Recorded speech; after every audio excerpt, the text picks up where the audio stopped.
நாட்டில் பெரும் நெருக்கடியை ஏற்படுத்தியிருந்த கடவுச்சீட்டு விநியோக நடவடிக்கை வழமைக்கு திரும்பியுள்ளதாக குடிவரவு மற்றும் குடியகழ்வு திணைக்களம் தெரிவித்துள்ளது.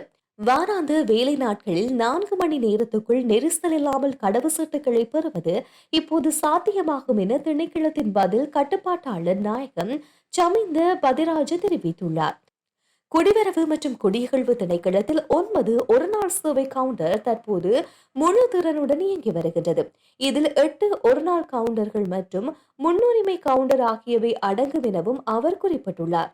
ஒருநாள் சேவையின் கீழ் கடவுச்சீட்டை பெறுவதற்கு காலை 7 மணி முதல் மாலை 4 மணி வரை கவுண்டர்கள் திறந்திருக்கும்.